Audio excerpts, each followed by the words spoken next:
everybody. My name is Melinda Sims and welcome to my channel. This is Melinda Sims Art. I hope that you are able to make some artwork in this time. If not, then you can pause and enjoy this time-lapse video. But it's also going to be a video kind of talking about planning and process. I'm going to scoot. That work? Okay. What was I saying?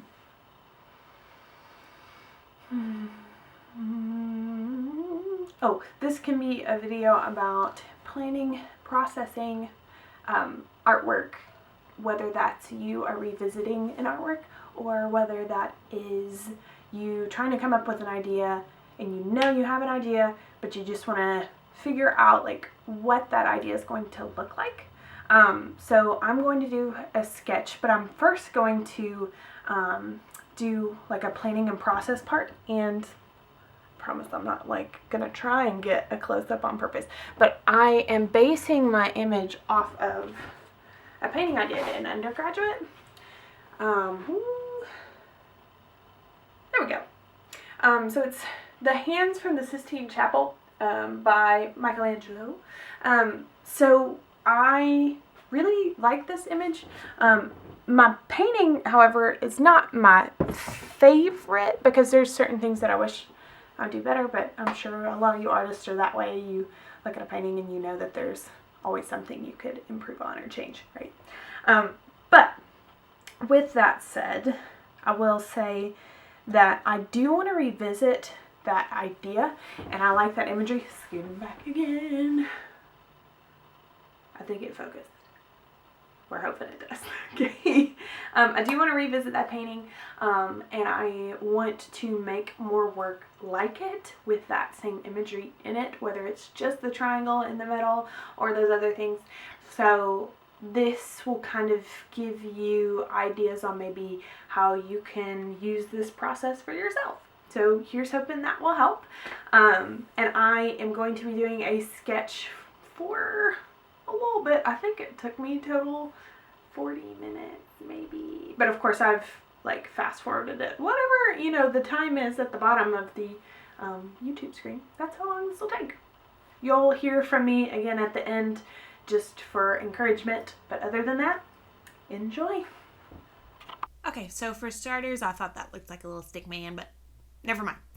So I print things out when I am using them for reference, whether that's for drawing or painting, just so I've got a better size screen than my phone. So this time I printed out Michelangelo's Sistine Chapel, just the hands. I do draw thumbnail sketches usually to figure out composition. So that's just the arrangement of pictures. And I wanted to go ahead and remember like the shapes in the composition that I liked. So I drew that at the top. Also, labeling's good too, so that way when you're flipping through later, you know what's happening.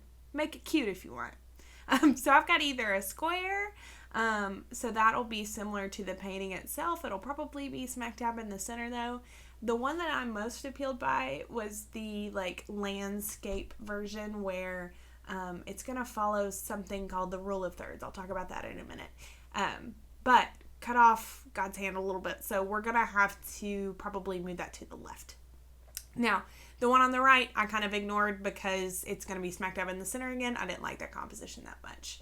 So composition is something where if you put something smack dab in the center, that arrangement, it's going to provide a lot of emphasis. Instead, you might want to follow something called the rule of thirds, and that has to do with intersections where you've divided your composition into threes, both horizontally and vertically, excuse me. And at those intersections, you can then like create more visual interest or aesthetics. So I figured that out. I wanted the triangle to be at those intersections. Now we're getting started. So this is just a sketch for me to figure out painting, but I will also say that I use this a lot just to kind of goof around and play around a little bit and figure out arrangement so I know the placement of things and I can have more fun with the painting part. You can also simplify things down to simple shapes. You can probably see this a little bit, but like I was pointing out that at the thumb and towards like the end of the thumb on the hand on the right, it can kind of make a rectangle where the wrist meets, and then the thumb itself makes like a triangle shape. And you'll kind of see me draw that. So if you can simplify things down to simple shapes or lines, it's much easier. That's just a way to simplify it down and not make it so intimidating for you to draw. Okay, so we're getting started.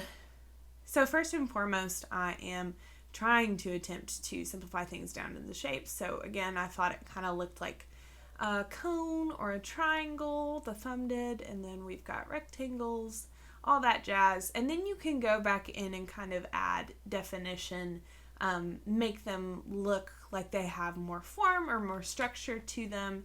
And if it's not perfect the first time, it's drawing. You can erase it, or you can just draw over it. So moving on to the other hand, kind of looks like a crab claw. So I think, yeah, I ended up erasing it. And that's just something that you have to be okay with when you're drawing and or painting, is either covering it up or erasing it, and just knowing that you're not always going to get it the first time. Sometimes it's good to fold your paper, so that way you have less distraction from the other things that you need to be focusing on in the artwork. So I just wanted to focus on the hand on the left, so I went ahead and folded the paper down. Spatial awareness, or like size relationships, is really important for things like this. So you'll notice that like the crab claw doesn't look so much so like that. It's because I'm paying attention to the fingers that were behind it a little bit better and the shapes that they made. So if you can kind of understand that a little bit more, and that comes with practice and observation, that's going to help you. Coloring.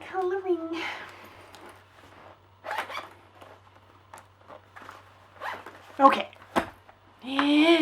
Wrong side.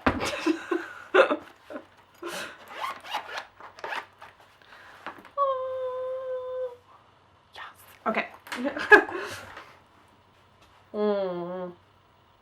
I know I really liked what a dork. Anyway, so I definitely wanted to add color. I did like the color scheme that I had in my painting before, and I knew I wanted some of that like sharper, darker brown that had a little bit of a reddish base to it, and all those things. I wanted to keep it kind of loose, or more leaning toward showing the underlying process or the mark making that I like to do when I sketch and draw, and I want to try and translate that into my paintings more. So kind of leaving those showing is something that I'm trying to do in this sketch. I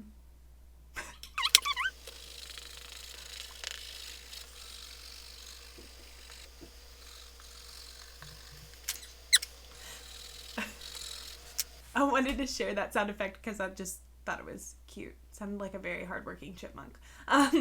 Anyway, so added a little bit of blue to the background. So it's always good to start. I know why I put my hands out like that. You want to start from the back and work your way forward. So that's why I paused, worked on the background, worked on the triangle before proceeding to the hands, because otherwise it's going to be harder for you to color around things or paint around things when you have drawn everything in the front. I am guilty of it. My students are very guilty of it. But it is something to try and remember when you can, to start from the back and work your way forward. So add in the normal peachy peach tone in there just to kind of warm it up a little bit. And again, like, this is something that's a process, I guess, yeah. So those marks and everything I kind of wanted to leave. But I also kind of wanted to draw back on top of it with color. So you'll notice that some of it gets a little bit more loose, or like I take something out further or draw right on top of something that I had before. That's just kind of the style that I like.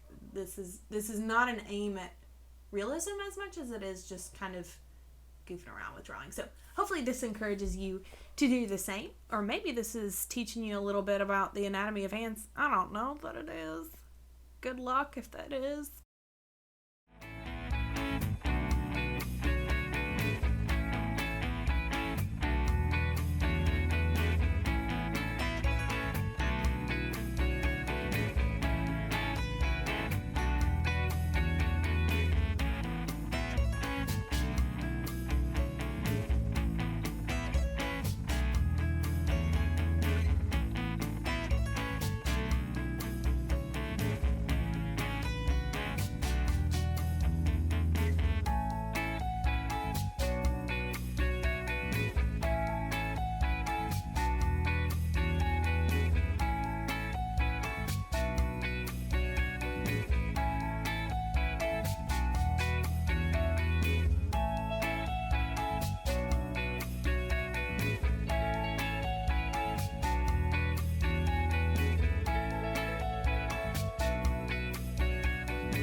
back on and it's recording and I see my face and this is awkward. Okay, anyway, so this is kind of the idea or what I want to do in the coming months. Maybe I should hide my face because it's trying to focus on my face instead of the artwork. Hello. Okay, good. Oh, dang. Still trying to focus. Anyway, so this is kind of what I think I'm wanting to go for eventually, and you've probably heard all about that during the time lapse. I'm about to do the voiceover on it. So here's hoping that you guys enjoyed it and that this was at least a little bit of a distraction from you from all the craziness that's going on right now. Just be encouraged. I really, again, hope that you are safe and warm, that you have had food in your tummy, and that you are using this time as an opportunity to learn something new or to spread joy and make art. Maybe a little bit of both. With all those wishes, see you next time. Bye!